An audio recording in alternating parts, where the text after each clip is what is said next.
నిత్యం రైల్లో ప్రయాణించే ప్రయాణికులకు ముఖ్య గమనిక. అదేంటంటే 2026 జనవరి 1వ తేదీ నుంచి పలు రైలు వేళల్లో స్వల్ప మార్పులు చోటు చేసుకున్నాయి. ఈ విషయాన్ని ప్రయాణికులు గమనించాలని రైల్వే అధికారులు ప్రకటించారు.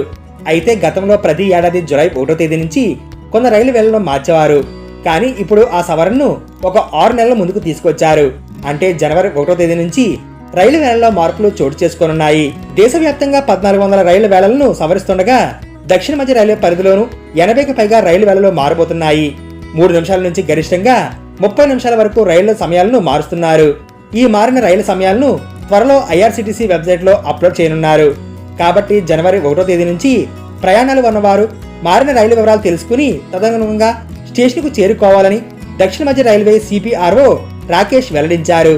జనవరి 1 తర్వాత ప్రయాణికులకు ముందస్తుగా టికెట్లు రిజర్వ్ చేసుకున్న ప్రయాణికులకు వారు ప్రయాణించిన రైలు వేళలు మారితే ఆ సమాచారాన్ని మెసేజ్ రూపంలో సదరు ప్రయాణికులకు పంపుతామని తెలిపారు. ఇక సికింద్రాబాద్ రైల్వే స్టేషన్లో అభివృద్ధి పనులు తుదశకు చేరుకున్నాయి. స్టేషన్ పునరుద్ధరణ పనుల నేపథ్యంలో కొన్ని నెలల పాటు విడతల వారీగా కొన్ని ప్లాట్ఫామ్స్ లో రైళ్ల రాకపోకలను నిలిపివేయనున్నారు. తాజా మార్పులు కూడా దీని ప్రభావం చూపనుంది. సికింద్రాబాద్ లో పనుల నేపథ్యంలో చాలా రైళ్లను చల్లపల్లి టెర్మినల్ నుంచి నడుపుతున్నారు. త్వరలోనే మరిన్ని రైళ్లు అక్కడి నుంచే పరుగులు పెట్టనున్నాయి.